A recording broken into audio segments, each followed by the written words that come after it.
안녕하세요. 일요일입니다. 최근 국내 시장 제약바이오에서 가장 핫한 업종이 바로 CMO 기업, 바이오 시밀러 기업 중에서 위탁 생산하는 특히나 코로나19 백신 생산하는 그러한 기업의 주가가 대단히 상승의 폭이 높습니다. 먼저 프레스티지 바이오 파마와 그리고서 관계사인 바이오로직스를 두 종목을 함께 할 건데요. 우선 기업적인 내용을 살펴보도록 하겠습니다. 프레스티지 바이오 파마는 지난 2월 5일 날 상장을 했고요. 바이오 시밀러를 개발하는 싱가포르 기업입니다. 그럼에도 백신 생산 10만 리터를 하겠다고 백신 센터를 건립하고 있고, 항체의약품 개발을 전문으로 하는 제약사 프레스티지 바이오파마 대표이사는 박소연 씨가 러시아 코로나19 백신인 스푸트니크 V 생산을 위한 기술 이전 계약에 컨소시엄 멤버로 참여한다라고 4월 16일 날 밝혔습니다. 스푸트니크 V는 러시아 보건부 산하 가말레아 국립 감염병 미생물학 연구소가 자체 개발한 코로나19 예방 백신이며, 계약은 휴온스 글로벌이 주관하는 생산 계약 컨소시엄의 원료의약품 드러그 서브스턴스 DS 전담 공급업체로 참여하는 형태로 진행된다. 지난 3월 30일 정도 되죠. 31일에 착공한 프레스티지 바이오파마 백신 센터는 코로나19와 더불어 미래의 감염병에 대한 선제적인 대응을 목표로 현재 건립 중에 있습니다. 백신 센터는 올해 8월 시험 가동을 앞두고 있고, 9월부터는 세계 최초로 2,000리터 배양 규모의 배치에 본 생산에 돌입하는 것을 목표로 기술 이전 및 제반 준비를 준비하고 있다, 이렇게 했습니다. 9월부터 세계 최초로 2,000리터 배양 규모 배치에 본 생산에 돌입한다라고 했는데요. 현재 프레스티지 바이오 파마는 2월 5일 날에 상장을 해서 6개월이 지나가게 되면 6개월 후에 자발적이든 뭐든 보유예수 물량이 상당 물량 풀리게 됩니다. 그것이 시장에서 곧바로 출회될지 어떨지는 저도 잘 모르겠습니다. 상장일로부터 기존 주주들의 6개월 부분이 얼마가 되냐면 이 소개가 대략 300만 주에 됩니다. 313만 주가 되고요. 그리고 자발적인 의무 보유가 1000만 주에 해당이 됩니다. 저는 이러한 물량을 나올 수도 있고 안 나올 수도 있다고 하지만 저는 더 나올 수 있다에 55%를 비중을 더 둡니다. 왜냐하면 이러한 사람들은 저가에 잡은 물량들이기 때문에 어느 정도 수익이 나게 되면 어느 정도 나올 수 있다. 전량은 전부 나오지 않다 손치더라도 일부는 어느 정도 차익하지 않을까 하는 생각을 해봅니다. 그래서 조심스러운 부분이고요. 이런 경우라고 한다면 우리가 현재의 프레스티지 바이오 파마는 공모가가 32,000원이죠. 현재 종가 기준으로 32,300원이기 때문에 최근의 저점인 4월 초 정도에 26,000원까지 하회를 했습니다. 따라서 장기적으로 본다라고 한다면 최소한 3만원 아래에서 내가 만약 파마를 20%를 보유하겠다. 그렇게 되면 반절 정도는 3만원 이하, 그리고 반절 정도는 그 이후에 지켜보는 것이 낫지 않나 하는 생각을 합니다. 우선은 이것이 프레스티지 바이오 파마와 로직스가 공동 개발하고 있는 허셉틴 바이오 시밀러가 있죠. HD201에 조만간에 EMA 유럽 의약품청의 시판 허가를 기다리고 있는데, 만약 시파가 허가되는 순간 본격적인 CDMO 위탁 개발 생산 매출이 발생할 것이고 그리고 허셉틴 바이오시밀러에 대한 라이센스 매출 2개의 매출을 동반을 하면서 이제 매출로 이어지는 그리고 영업이익이 올라가는 그러한 구조로 진행되겠죠. 따라서 내년 정도부터는 큰 성장이 또는 지속적인 성장을 생각해 볼 수 있는데 아직은 이 보예수 물량 때문에 어찌할 바를 모르는 상황입니다. 그 누구도 예측할 수가 없는 상황이죠. 그러나 파마 같은 경우는 공모가가 32,000원이기 때문에 3만원 아래 조금 저점마다 분할 매수로 조금 장기적인 견지로 앞으로는 4개월 정도 남은 것이죠. 2월 5일 날에 상장이 됐기에 이 정도로 하고요.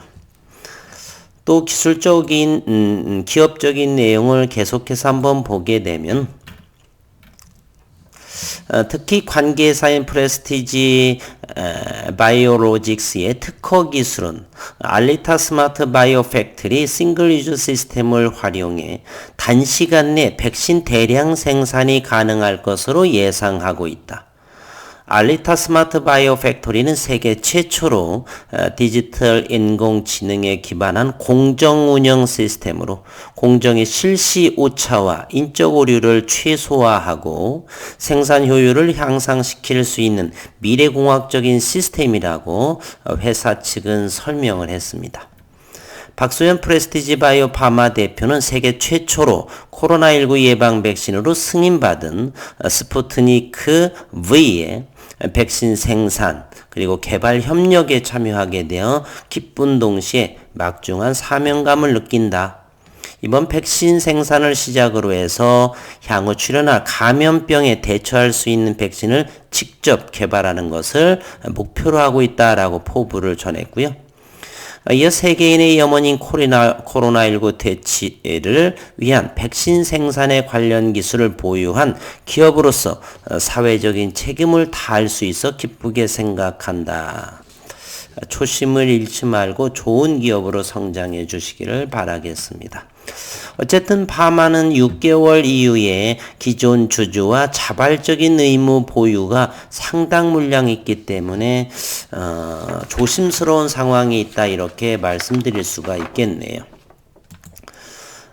그리고 프레스티지 바이오로직스를 한 번 더 보도록 하겠습니다. 바이오로직스는 바이오 의약품을 생산하여 공급하는 위탁 생산 서비스업, 그리고 세포 배양 공정, 정제 공정 등의 연구로 특화된 개발 서비스를 제공하는 위탁 개발 서비스업을 주 사업으로 현재 영위하고 있고, 지난 3월 11일 상장돼서 한 달이 정도가 조금 지났습니다. 그리고 최근 4월 16일에 산성 ENG는 130억 원 규모의 GMP 제조 시설인 바이오 클린룸의 일괄 공사를 수주했다라고 밝혔는데 이번 공사는 충북 청주에 위치한 바이오로직스 공장에 바이오 클린룸을 설치하는 것으로 계약 기간은 올해 12월까지입니다. 현재 바이오로직스는 6,000리터의 규모의 생산 능력이 있는데 올해 말까지 28,000리터를 추가적으로 설치하고 그러면 34,000리터의 규모의 생산 능력을 보유하게 되는 것이죠. 그리고 산성 ENG는 지난 2018년도에는 바이오파마의 바이오 클린룸을 성공적으로 건설했고 안정적인 운영이 될 수 있도록 적극 지원한 바가 있다. 이번에 바이오로직스도 바이오 클린룸의 설계, 구매, 시공까지 일괄 공사 계약을 체결한 것이라고 회사 측은 설명했는데 바이오로직스 역시 보예수 물량을 좀 관찰할 필요가 있습니다. 여기가 자발적인 의무 보유가 되는데요. 6월 10일 날에 110만 주가 보예수가 풀리고 그리고 이것도 7만 7천 주. 요 물량은요. 여기 의무 확약이라고 하는 6월 10일, 9월 10일. 요 물량은 바로 공무의 기관의 확약 물량이고요. 그리고 지난 4월 10일 날에 43만 주가 의무 확약이 풀리면서 시장에 바로 출회됐었죠. 잠시 후에 다시 한번 확인해 보고요. 그리고 바이오로직스는 9월 10일 그리고 이때도 9월 10일 기관 확약 물량은 82만 주 그리고 자발적인 부분은 390만 주 대략 400만 주 따라서 9월 10일이 480만 주가 있습니다. 파마보다는 훨씬 더 좋은 점수를 줄 수 있는데 그럼에도 일단은 480만 주가 자발적 의무 보유가 풀리게 된다는 사실이에요. 꼭 바이오로직스나 파마를 투자하시는 분은 달력이라든지 다이어리에 꼭 물론 영상에 일주일에 한 번 정도는 언급을 해드리겠지만 그래도 이 영상을 보시는 분들은 주주이기자 장기 투자의 주주이고자 하시는 분이기에 단기적인 가급적이면 아직은 권하고 싶어요. 단기적인 접근으로 말입니다. 그리고 바이오로직스의 최근의 수급 상황을 한번 보시게 되면 4월 15일 날 이때 4월 13일부터 이렇게 물량이 출회되기 시작을 하죠. 서서히 기관 물량이 풀립니다. 그러면서 4월 5일에 주가가 상당한 물량이 15일 정도라고 한다면 이날이죠. 최고가가 23%까지 상승한 날. 주가가 오르다 보니까 투신에서 55만 8천 주, 포함 5만 주, 금융투자 13만 8천 주, 그래서 총 91만 8천 주를 매도하게 됩니다. 그러면 사모펀드도 15만 7천 주를 매도하게 되고요. 이러한 물량들이 9월 달에도 이렇게 나오겠다는 것입니다. 9월 10일이요. 그리고 4월 16일에도 53만 주, 투신에서 21만 주, 기타 금융에서도 22만 주 정도.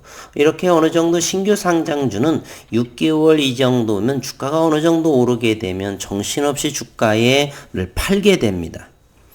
따라서 이것도 이렇게 위에 꼬리가 상당히 긴 4월 16일을 보게 되면 고가가 15%까지 상승했다가 종가는 1.34%로 마감을 했습니다. 파마의 거래량은 2,400만 주죠. 따라서 이것은 공모가가 14,000원대이기 때문에 어느 정도 가격 조정이 나오게 되면 제가 어느 정도 영상을 할 텐데 절대로 추격하는 것보다는 아직 상당한 기간이 남아 있습니다. 바이오로직스는 아직까지 보유의 수가 5개월 정도 남았고요. 파마는 4개월 정도가 남았습니다.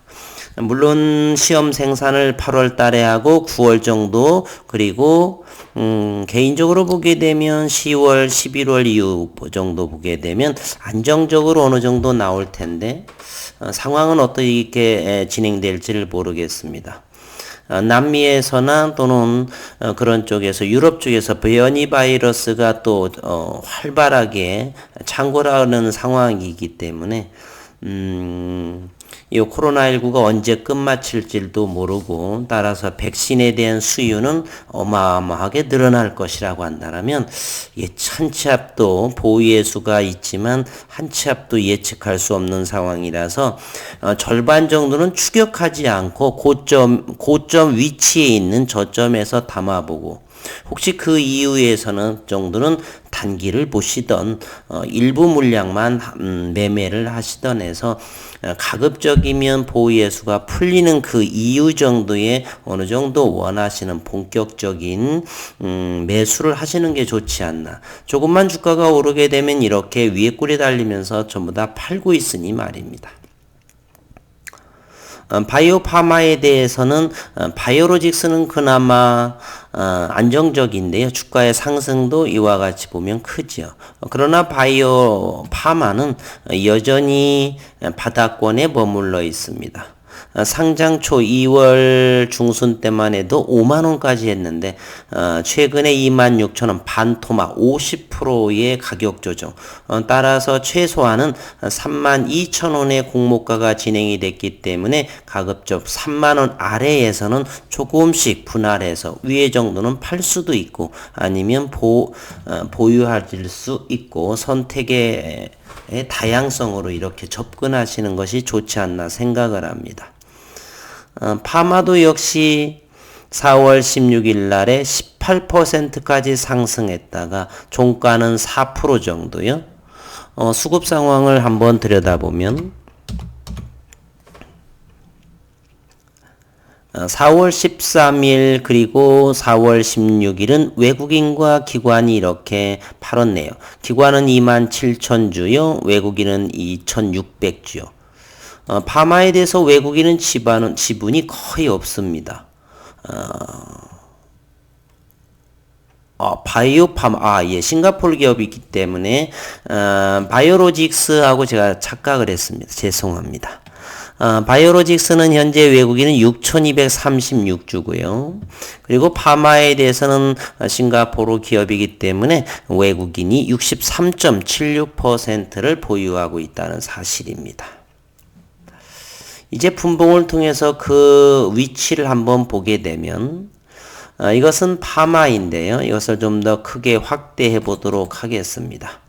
현재 최근에 가장 낮은 26,000원대에서 현재 이곳 여러 가지 설정을 많이 하게 되네요. 이거 35,000원, 35,000원을 이번에도 그 위치에서 밀렸던 모습을 하고 있고요. 따라서 파마는 오른 부분도 없기 때문에 현재는 바라보게 되면 여기에서 저점을 이렇게 올라오고 있는 모습으로 보이죠. 그러나 앞으로 4개월 정도의 보유예수 물량이 자발적인 물량, 기존 주주, 기관의 보유예수 이런 물량이 있기 때문에 어찌 될지는 잘 모르겠습니다. 따라서 가급적이라고 한다면 이 공모가보다 추격보다는 이하에서 분할하시는 것이 좋지 않나 이렇게 생각을 해보고요. 바이오로직스 같은 경우는 공모가가 14,000원대이죠. 그러다 보니까 여기까지 21,000원까지 올랐습니다. 그나마 또 이것은 또 파마와는 다르게 보유예수가 풀리는 물량이 480만 주 정도. 그럼 파마보다 훨씬 여유가 있는 상황인데 또한 그럼에도 만만치 않은 상황이죠. 그래서 어찌 판단해야 될지를 잘 모르겠습니다. 그래서 우리는 어쨌든 이와 같이 가격 조정이 나오고 하방 경직이요. 이거를 좀 더 확대 해석을 해보면 여기가 바이오로직스는 18,000원을 돌파하기가 어려웠죠. 엄밀히 말하면 여기에 2만원에 한 번 있고 어쨌든 평균으로 보게 되면 19,000원과 18,000원을 유지하기가 상당히 어려웠습니다. 그런데 이곳에 그곳을 거래량을 이렇게 동반을 하면서 돌파했단 말이죠. 그래서 고가는 21,000원대까지 하고요. 다시 금요일에 가격이 밀려서 18,850원 시간에도 한번 볼까요? 1.33% 18,600원에 끝났는데 과연 여기를 돌파하기 어려웠던 18,000원대에서 지지를 해줄 것인가? 만약 지지를 한다라고 한다면 일부 아주 소량 정도가 들어가 보고 만약에 가격 조정이 나온다라고 하면 조금씩 좀 추매가는 상황으로 접근하는 것이 오히려 합리적인 것이 아닌가.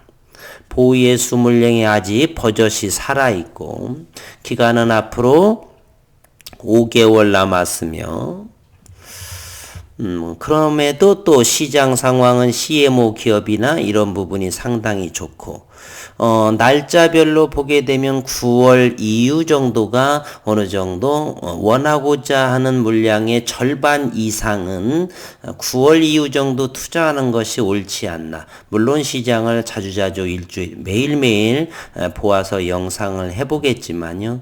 어쨌든 내가 보유하고 있는 물량이 10,000주다. 그러면 5,000주 정도는 9월 이전에, 5,000주 정도는 9월 이후에 이런 식으로 하고 9월 이전에도 5,000주 정도 중에 2,000주 정도는 이렇게 간간히 너무 지나치게 올라와 주면 익절도 하고 다시 주가가 가격 조정이 나와서 하방 경직이 나오면 또 추매하고 이러한 매매 패턴으로 이렇게 9월 달까지는 단기적으로 어느 정도 접근하는 것이 옳지 않나. 이런 생각을 해보면서 오늘 영상을 마치도록 하겠습니다. 다음 주 그리고 4월, 5월 응원해 보도록 하겠습니다.